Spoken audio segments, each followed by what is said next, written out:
I want to thank you all for coming. As it is my pleasure to introduce Samuel Spellman.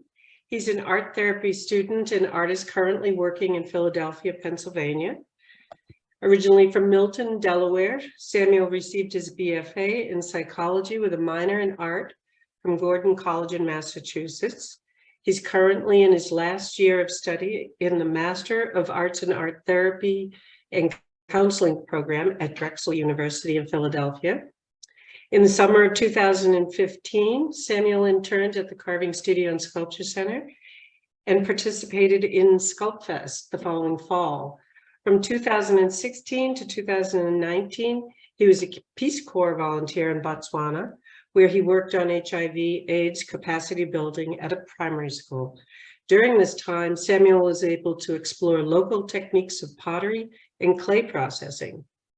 Samuel is currently interning at the Children's Hospital of Philadelphia, where he provides art therapy services on several inpatient units. In addition to his schooling, Samuel works as a teaching artist for the Clay Studio in Philadelphia and maintains a small business making pottery. And with that, we are ready to share your screen. Yeah, thank you for that. Let me get that set up. Okay. Is everybody able to see the presentation? Yes. Yeah. Okay. Thank you so much for that introduction. Really appreciate the opportunity to be able to share about my art and my work as well. So thank you for everyone that's joining. So I wanted to start off by talking about kind of like where I got going with three-dimensional art, which was really a little bit before interning at the Carving Studio, and also during that internship. I had taken a class at Gordon College with Jim Zingarelli in stone carving. And, you know, having minored in art, I had tried, you know, like painting and other types of artwork, but it was really like stone carving that really grabbed me. And I was able to, you know, like sit in the material and work on it and explore it a lot more, in a lot more engaged way than I was with the other materials. And so he recommended that I applied for this internship, and I was fortunate enough to be accepted. And then I was there for the whole summer, and in the fall, additionally, which was really, really cool. I stayed for Sculptfest, and you know, it was a time where I was able to just kind of like absorb everything around me, the atmosphere, the artists around me, the other interns, and you know, not like produce a whole lot of artwork, but really just get into the process of connecting to the material and, you know, what people were doing with it. And that kind of like highlights a lot of my artistic journey up to this point is this material exploration.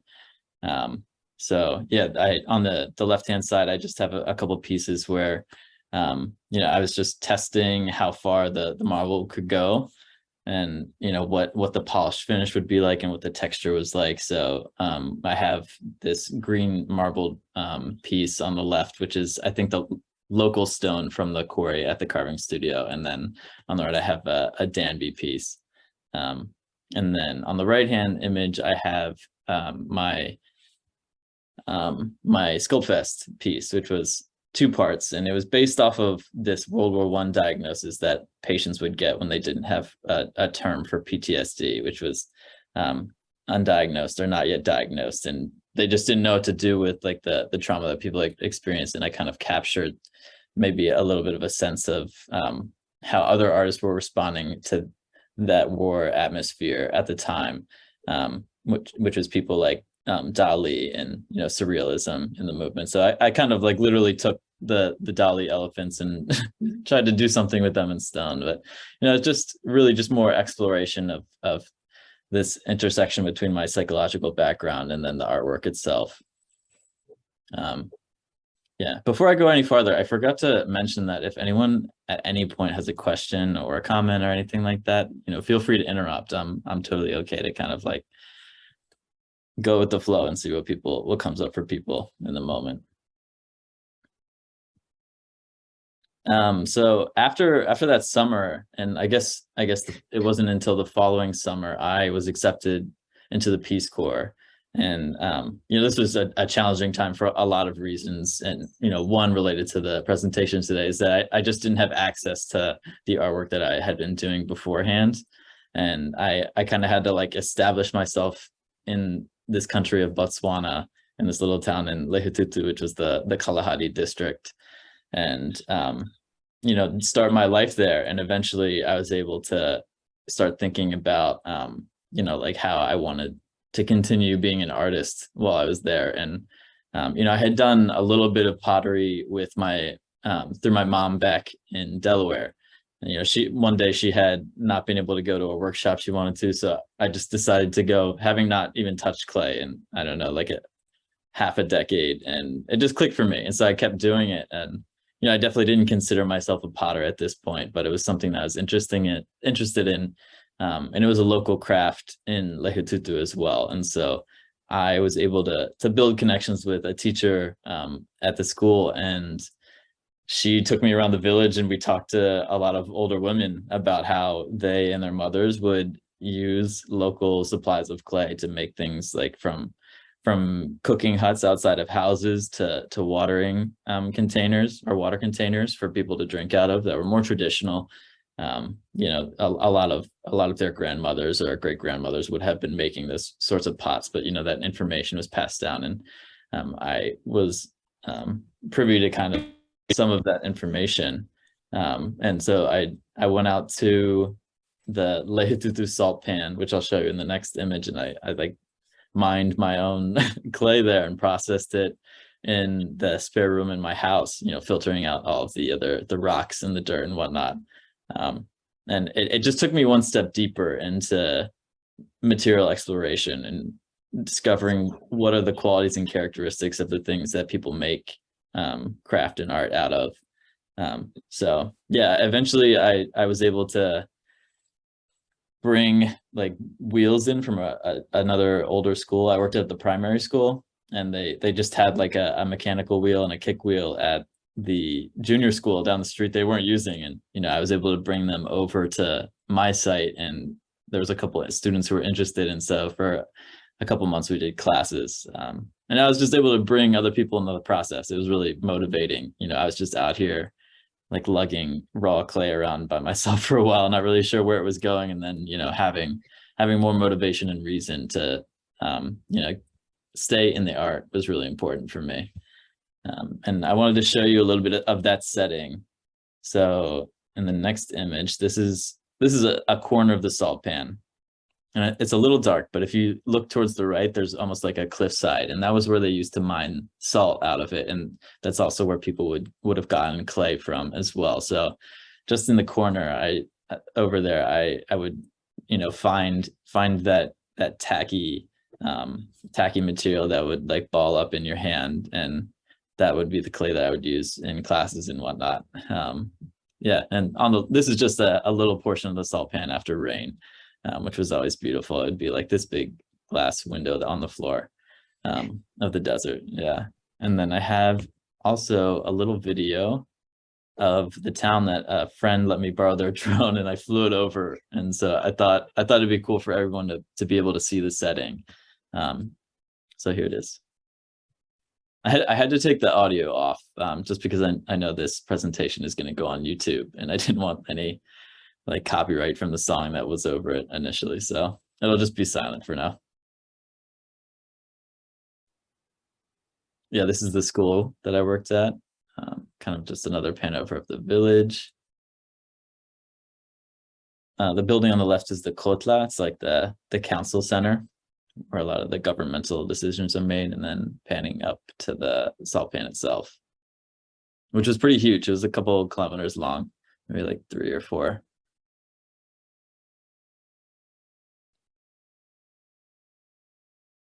Common to find cows wandering across.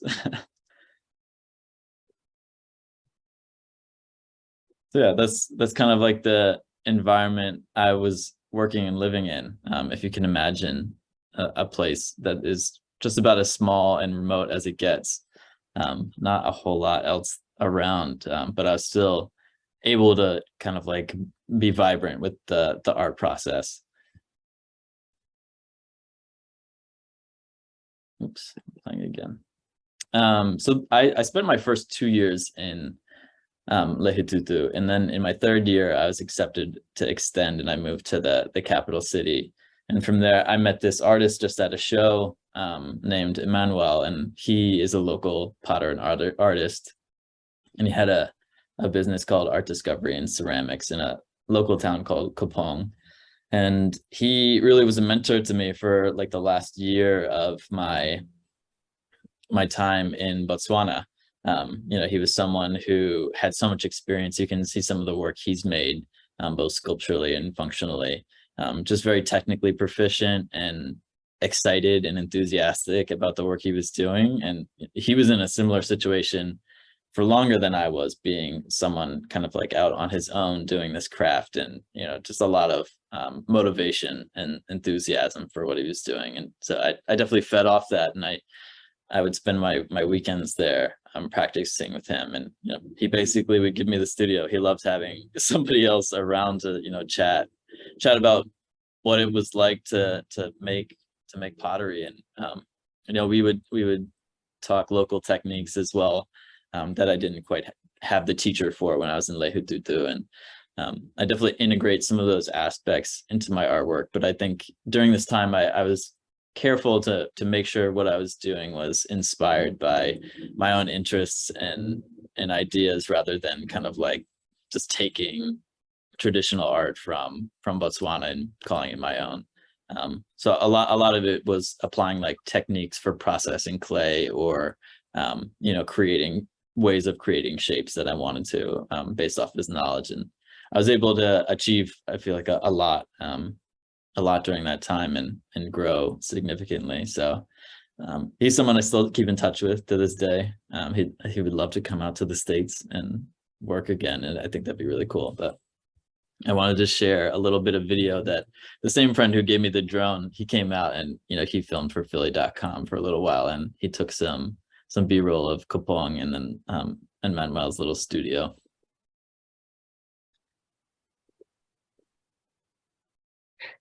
So we worked out of this little 2-room building. He had a showroom and then a pottery room, and the kiln was attached to the outside. It didn't rain a whole lot in Botswana, so it was kind of okay to have it out there a little bit. It had a pretty simple shelter.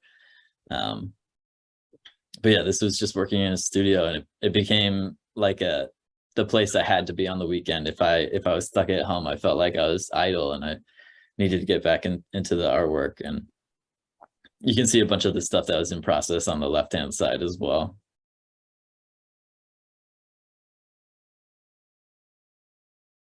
And during this time, I started filming myself a lot, just to see the way that the movements I was making related directly to the clay, from an objective perspective. And so it was nice. I was just filming time lapses on my iPhone, which wasn't that great a quality. And so it was nice to have this friend come, and see what I was doing all the time, and then also take these pretty amazing shots of like golden hour. Makes for good Instagram footage.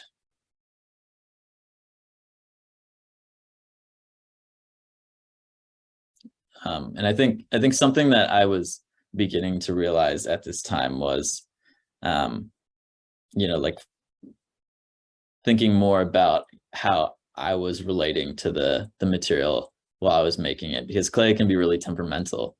It reacts really strongly to the way you push and pull against it, and especially when it's moving around on the wheel, it can like bend and stretch in ways that you don't always want it to.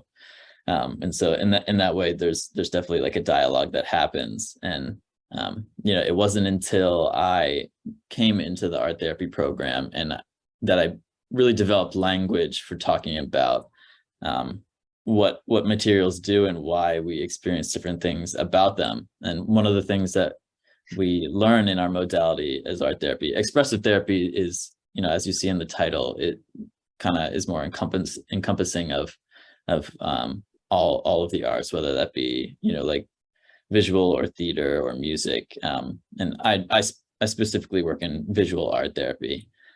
But this expressive therapies continuum, which was developed by Kagan and Lucebrink in the 70s and 80s, is basically a language for describing the way that people and materials relate to one another.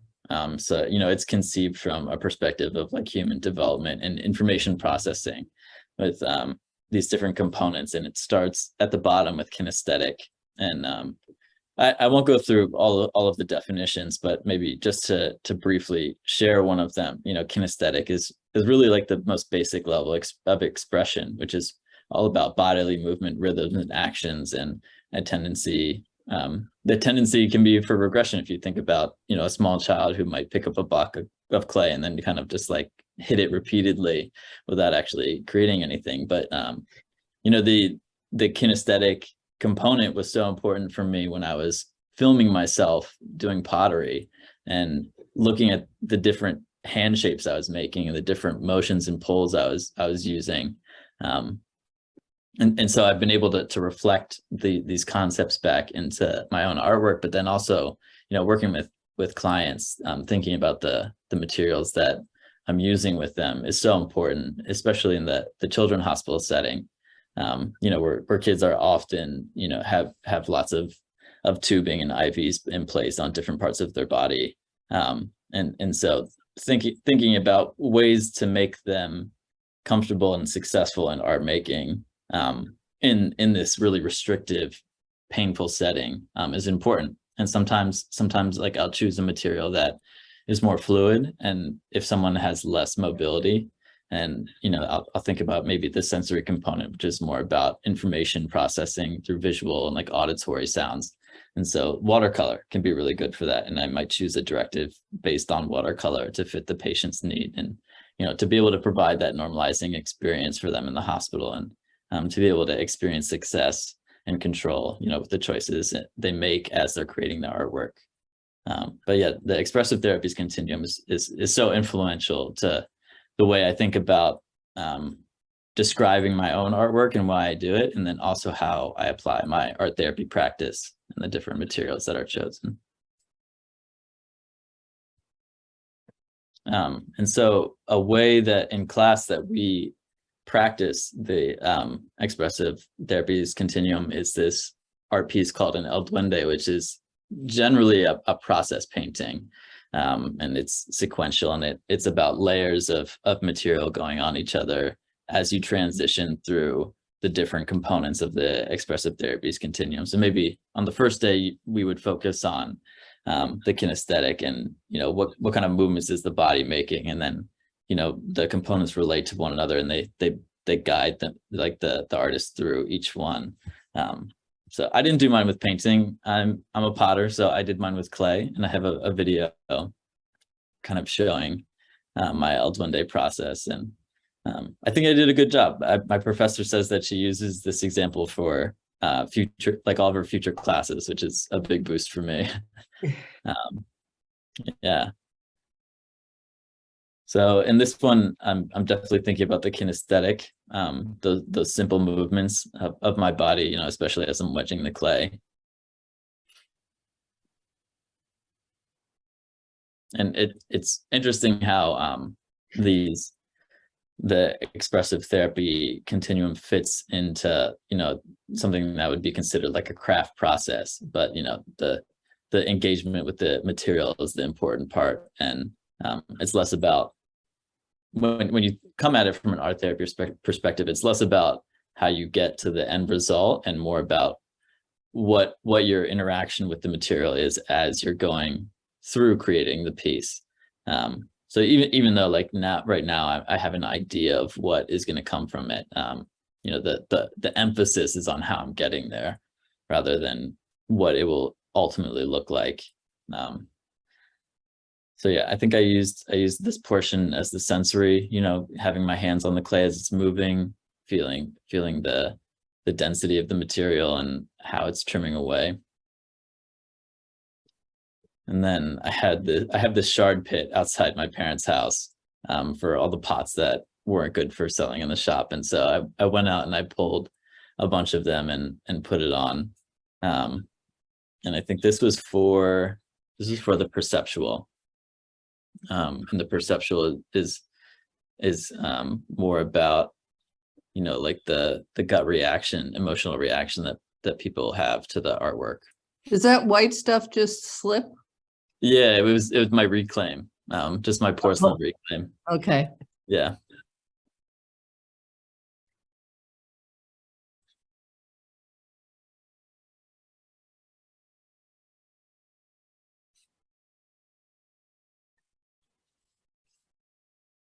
Yeah, and I might move a little bit ahead. It gets kind of slow, but then, getting into I think I might have switched up the components a little bit, which is okay. I think the continuum allows for people to go back and forth between them. So I went to the symbolic and I chose, a sgraffito design that I had been making on my own pottery outside of art therapy, just doing hydrangea, I think in reference to home.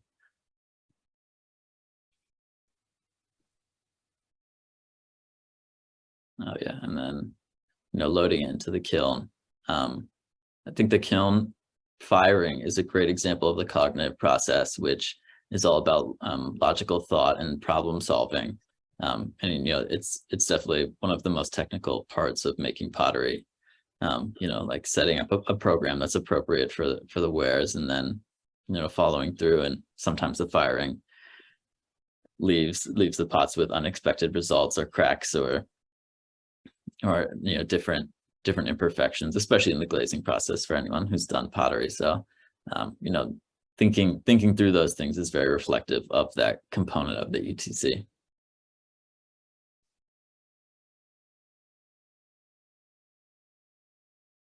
So yeah, just applying glaze for the finish. Trying to fill it in. I wasn't sure if the slip would keep the pieces on it, but in the end I was able to come out with an interesting result. And you could see it's really kind of like a mishmash of different techniques, because the emphasis is more about which component was I working on that day, not necessarily like what it would look at like towards the end. Yeah, and that was the result.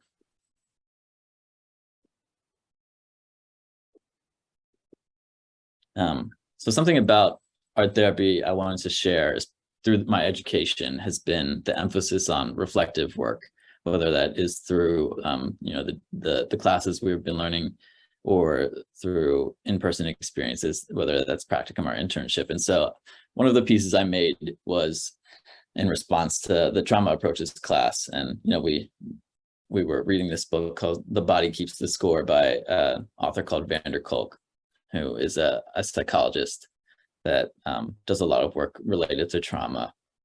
And one of the things I was thinking about as we're going through, reading about honestly just a lot of damage that was happening to people is how their lives change when this trauma happens, physical, emotional, mental. And a lot of the time it kind of like changes what the person is capable of, how they would function in daily life. And so I created these pieces that were originally just normal cups. And then I kind of like tore and poked through the clay and took the function that they originally purposed for away. And it's not really a response to how to fix or give that person their function back, but more just reflecting on what trauma is like for people to experience. And so yeah, this was kind of an interesting result from that.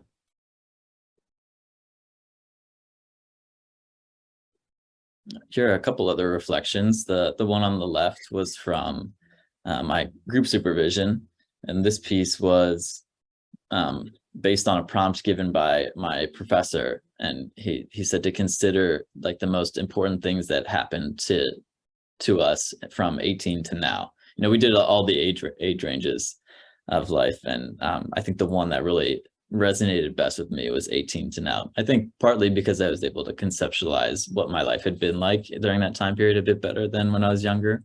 But also I definitely feel like the more important parts of who I became as a person happened during this time period. So it's just a simple watercolor and pen image, and it's reflective of a time in Botswana. If you can remember back to the video a little while ago, it's that big deep blue open sky, and I think a lot of like self-actualization was happening during this time period, and kind of like reaching for the answer of like who I was and who I wanted to be. So yeah, that was a piece that came from this concept we learn of person of the therapist, which is basically being able to reflect on yourself and your experiences as it relates to a client, because a lot of times we have similar experiences to clients, or we have very different, and it's important to be able to have like reflective distance between the two to understand as objectively as possible what they're going through and what they need in the moment. And so being able to go back and use art to reflect on those elements of what makes us people is really important for art therapists.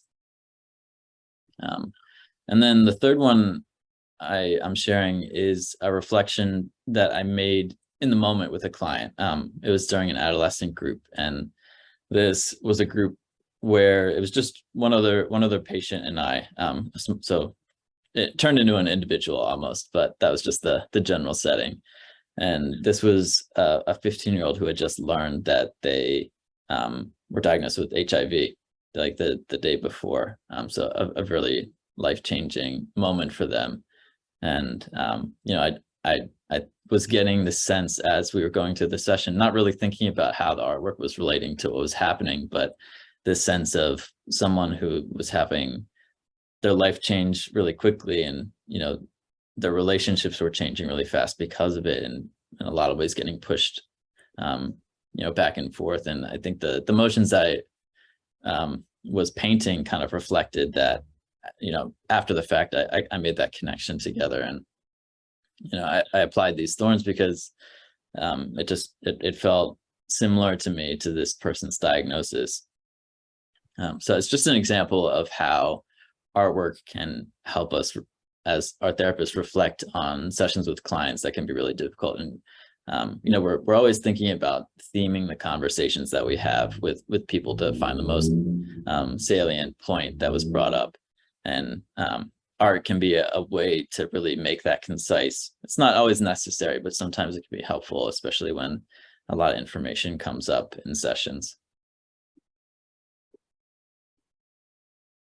So this is moving into my own personal work. And I think that art therapy has really changed my perspective of, what I think craft and art is to be. And there's a book that we read called Craft and Art Therapy. And I think because of the way we use art and crafts in a therapeutic nature, there's not always a distinction that might be made outside of our setting in mental health between craft and art. And so in this text, there's a couple of definitions that I thought were important for me to bring up in conceiving of my own art. Just like craft being the ability or capacity to act. And this is often in emphasis of social and political action. So if you think about, like embroidery used in South America and Chile for the military dictatorship, when a lot of people were disappearing under Pinochet's leadership, the women of people who were disappeared would send each other messages and support through embroidery, because it was a way for them to communicate underneath the government's eye. And just so thinking of craft as something that is alive and more like a verb than a noun is really important to art therapy work and understanding how people can have volition in their own lives. And so another definition is being a craftsperson is a state of being engaged and how we interact materially with each other and our immediate surroundings. And I think that's a direct line to the ETC I was sharing, and having the understanding of the materials we use and how they, might affect or cause change in our patients.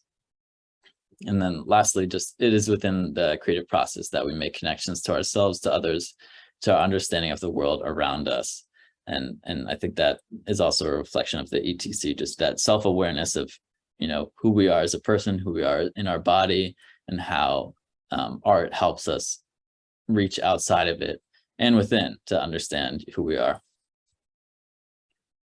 And so, the recent works I make now There's a lot of functional things, but everything I make, I try to emphasize that material exploration that takes me all the way back to this internship at the sculpture studio. Now I have language to describe this exploration, and I can create final products based off that. And I love making functional things because it's easy to keep those pieces in our lives daily, and the functionality contributes to the engagement in those ETC components, whether it's kinesthetic or cognitive, and being able to pick a pot up and to move it around your hand and to feel the textures and the the weight, and then also use it and bring it into your daily life and situation. I think it accentuates that material exploration even more.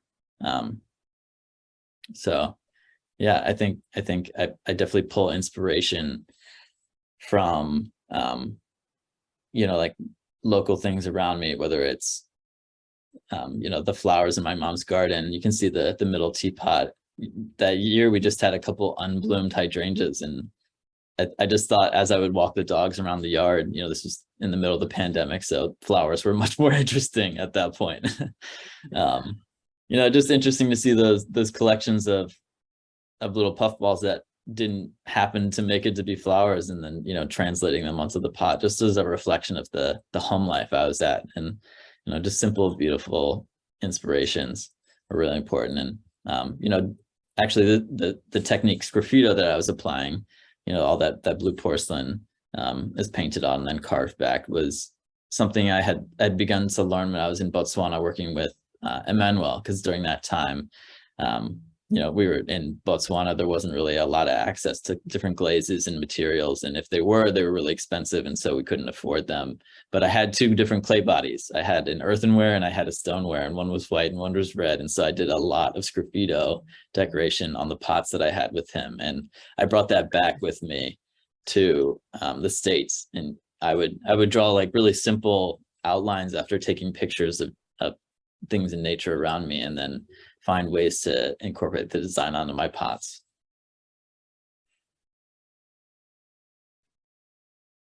I applied that same logic of simple nature references, but started to use it in the materials in more differentiated ways. So instead of applying a sgraffito technique of the leaves I was observing on my walks around Philadelphia, if you look at the ginkgo leaf on the left, especially in Old City, there's lots of old ginkgo trees around, and so in the fall, the whole floor of the city is just covered in them.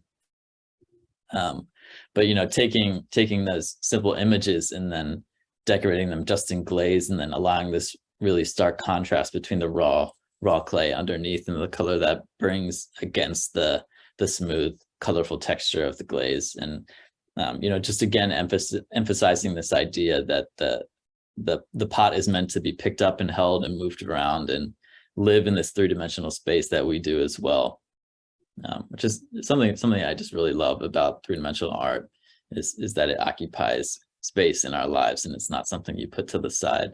I think it just emphasizes the concepts that I bring from art therapy even more. Yep, just more examples of this. On the right, I'm starting to play more with what the glaze is capable of in the firing process as well, and really taking the material as far as it could go in terms of dripping before ruining the pot. And I did get in a little bit of trouble with this piece. It was fired at the gas kiln at the clay studio, and it dripped onto their kiln shelf. So I had to apologize for that, and then make cookies for all the future pieces that I did that for, to catch those drips. But something about catching the glaze material in the moment that it's moving, when it's in this kiln and almost unavailable, but having it frozen as the kiln cools down, and then coming out and being able to touch that fluidity is something that I just really appreciate. And the different paths that a pot can take, and being able to capture that moment. The last one is kind of like where I'm currently at, thinking more about the ETC, thinking about movement through the kinesthetic component and then the sensory component as well. You know, thinking about just wax resist brush strokes. I guess I did take a little bit of inspiration from waves in terms of the circular motion, but really in my mind thinking about how my hand and my body are moving as I'm moving this traditionally two-dimensional brush onto a three-dimensional shape, and thinking about how the strokes I'm using are emphasizing the form and how the glazes I'm choosing to go over emphasize the color between the glaze and the pot. And especially this piece on the right, this is much more recent. I'd actually got this one back two weeks ago from the gas kiln at the clay studio, and there's this brilliant way that the glaze burns orange at the edge where it meets the clay body. And you know, just the natural engagement that the material brings is something I'm trying to emphasize and be organic with what I'm creating. And then I have my references. I hope that was all clear, the path from where I was to where I am, and I'm definitely open to questions right now if anyone has them. Thank you for listening. Thank you, Sam. This is it's a lot to take in. Yeah, I apologize about that. No, not at all. I really feel that we went through a big period of time in a short amount. But I also just want to comment on when you pointed out the drips, I hadn't seen them. I mean, I had not seen them, and how it relates to the ETS, ETC. Yeah. I mean, it's a fascinating field of study, and to apply it to your personal work as well as to your relationships with clients is pretty. You know, I'm a little slow digesting it, but thank you. Yeah, I appreciate you bringing that up. I think that especially in that 7-month period, when I was working with Emmanuel and Capone, that was really the time where I had to decide what I wanted to do with my future and make the decision of applying to art therapy school. You know, I have this public health and this mental health background, and I want to do something with it. And at the same time, I'm not like convinced that I want art to always be a part of my life. And that dedicated time that I spent with Emmanuel really solidified art as something I always want to do and have happening. And so, you know, it kind of like brought art therapy into reality for me. And then I was able to decide that, you know, maybe I don't know what being an art therapist will look like in 2-3 years when I'm finally doing it, but you know, it's something I want to try, and it's something I want to do. So no, I appreciate you listening and synthesizing the story, because it's still happening for me right now. You can't underestimate the what you're learning by documenting it. You know, you're not documenting it without purpose, and I just find that really they're like little cliff notes that you can see in real time in a more condensed way. So I appreciate the fact that your professor is using it to, you know, illustrate concepts that are pretty complex. You know, I'm inspired to, you know, check out your references. I mean, it sounds like fascinating research, and it's how old? 50 years old. Yeah, at this point, yeah. I think that the texts that we looked at are more modern edits, but you know, that it dates back pretty far now, which is kind of amazing. Art therapy is such a young field, but people have been doing it for so long already. And you know, like it by itself may not be old, but it relates to things that are much older than it. You know, thinking of art and thinking about craft and material exploration, in addition to psychology. Yeah.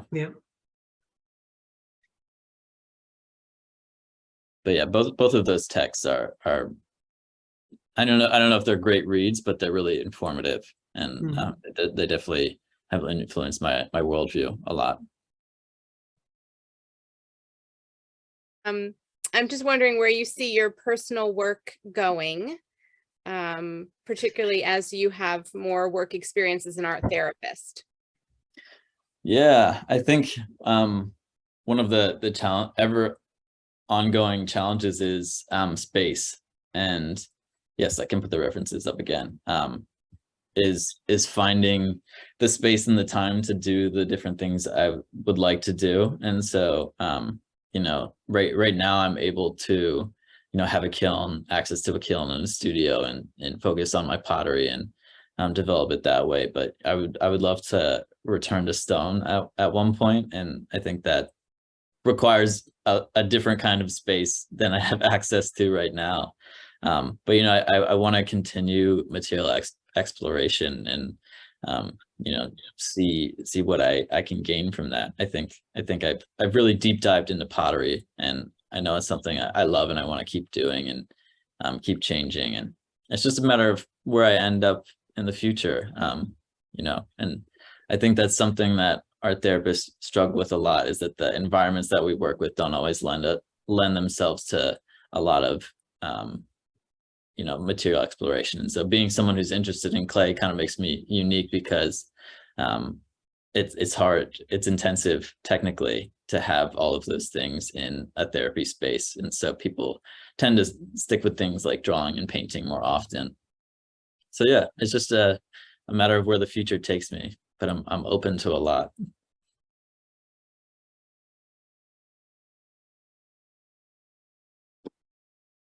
So we have another question from Iba.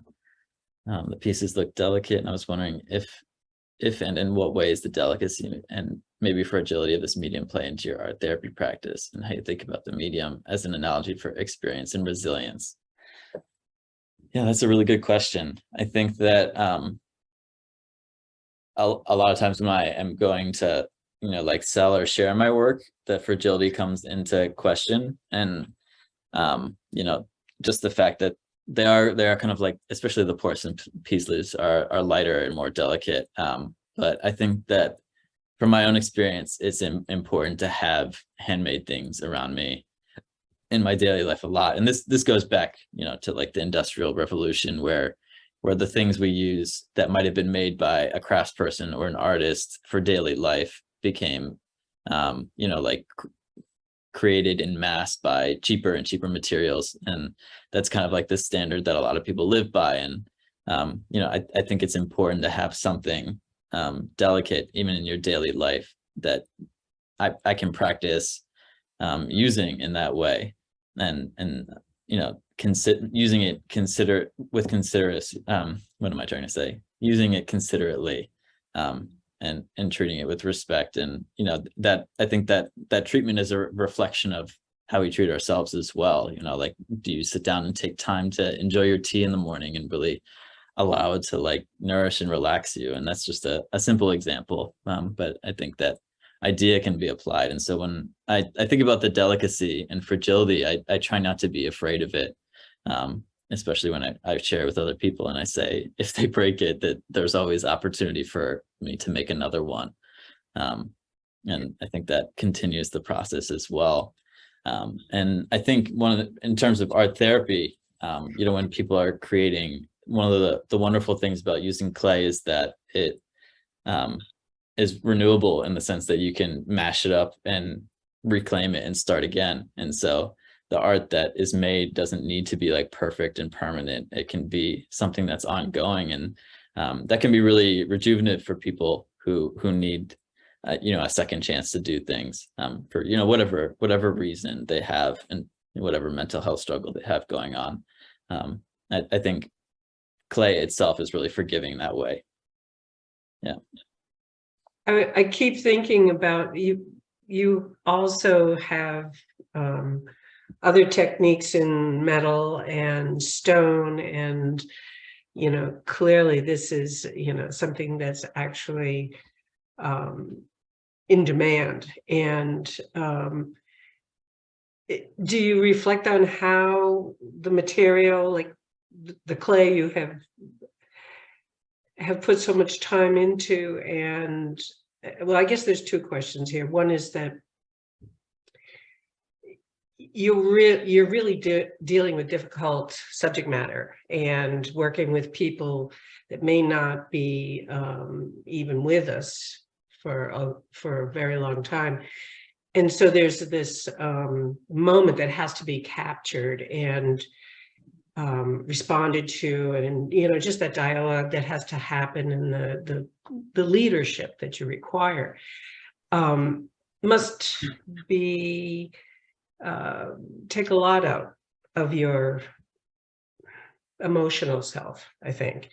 And I just wonder, it's kind of building on what Eva said, but how does that feel when you go? I mean, it seems to me going into the clay studio and not consciously thinking about them and those experiences, but what comes out is this pure state and expression that may be just relief. It may be really problem solving on some level.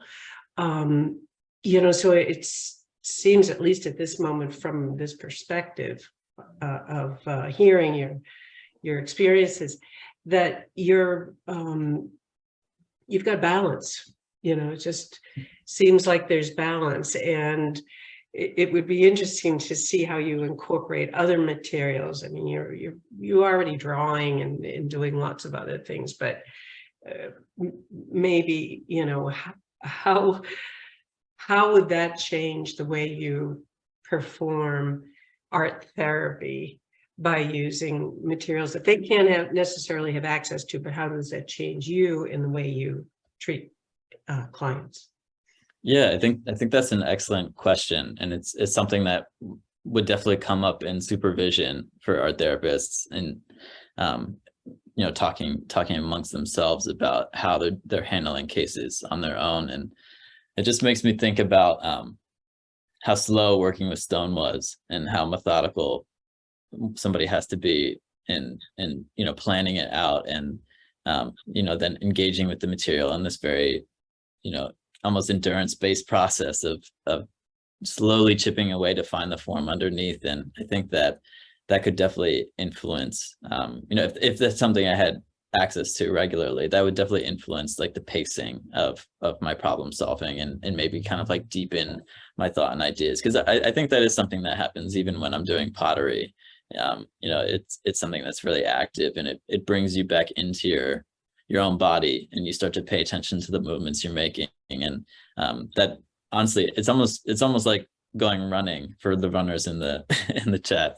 It's something that brings you totally back into yourself. And I think once I can get comfortable in that space, whether it's doing pottery, or just imagining doing stonework, or even running. I'm a big runner. I'll just throw it out there. It allows for ideas to flow more freely once you can get to that settled state in your body and start paying attention to the deeper thoughts that come up.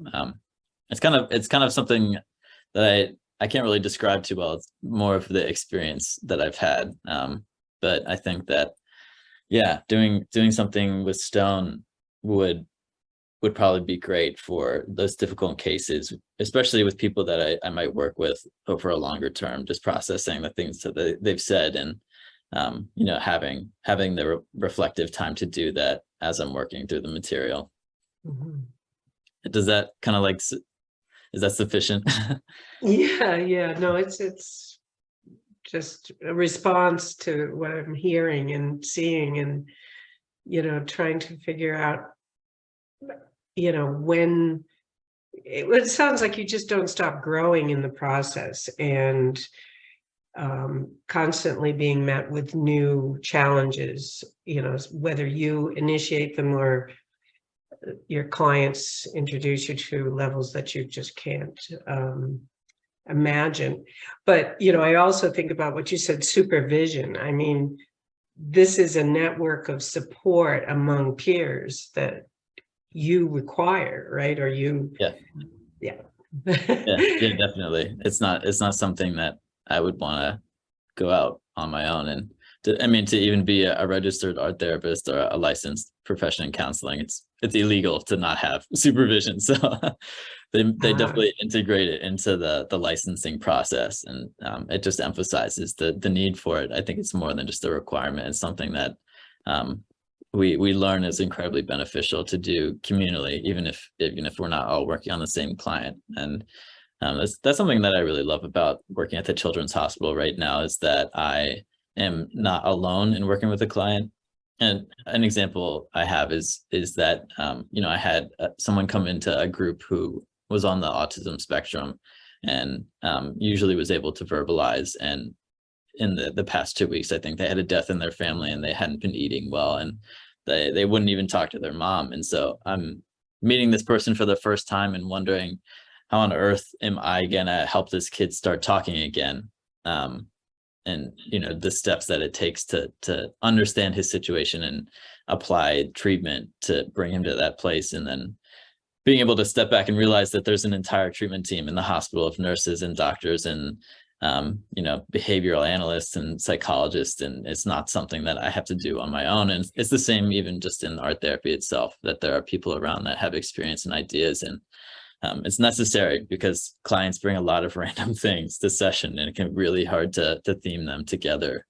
So yeah, it's an interesting point that you bring up, and it's something that is it will be a part of my ongoing learning as a therapist, especially. Yeah. I'm seeing a question in the chat by Melanie. Yeah, you're right about the contrast between clay and stone. And I have definitely felt the unforgiving nature of stone when I was at the internship, and I like chipped the tip off of one of those really sharp horns, and I'm like, okay, now that's just gone and I can't bring it back.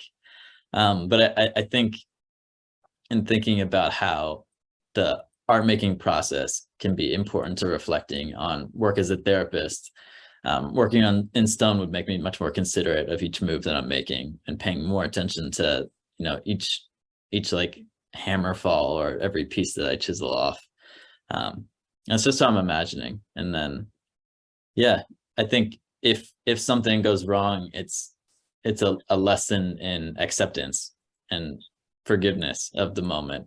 And I know that might sound dramatic, but I think the metaphor can be really powerful for people that might be struggling with those things specifically.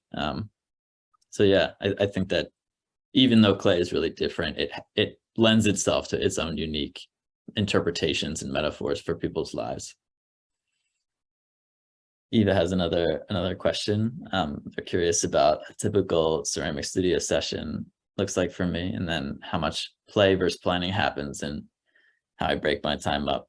Yeah, that's a great question. I think if there's things that I know I have to make, like commissions, it's much more planning, and I have a point A and point B, and maybe I don't think about like the components of the ETC as much when I'm doing it, and I kind of like know the A to B route in that moment. But if I'm working just to fill up the kiln, or if I know there's a couple glazes that I want to try out, and I feel less pressure to achieve something specific by the end, there's definitely more play. And I think in those moments, I'm more open to pieces failing. And I had that happen this past weekend. I've just been trying to shape the edges of my bowls differently, and with wave patterns, and just reflecting the glazing techniques I'm using. I'm wondering if I could like take the metaphor one step deeper. And it didn't work a bunch of times, and I just had like a pile of used clay that didn't turn out into anything. And I think that shows the play happening much more than the planning, for sure.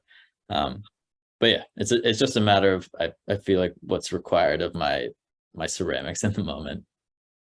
Thank you for that question. That's a good one. Well, Sam, I have to tell you, this has been a wonderful session, and we're really, really excited to see what happens with your work. And I think it's probably time to have a symposium for former interns and just have everybody come up and work on stuff. It's great to know that you still have an interest in that, it had a meaning for you as you were developing your path along this area, your career. So I really appreciate it. And thank you so much for having me, and everyone who's been here listening, and all the questions.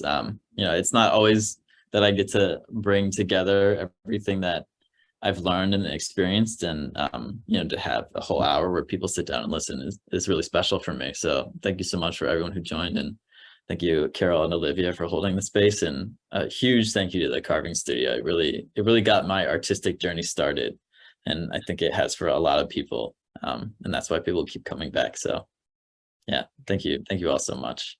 Great, and thank you all for coming. We really appreciate the attendance, and we have another one coming up in March, the third Thursday. Eva Fabricant will be presenting her work, and hope you'll be able to join us. Thank you. All right, thank you. Okay, good night, everyone. Good night.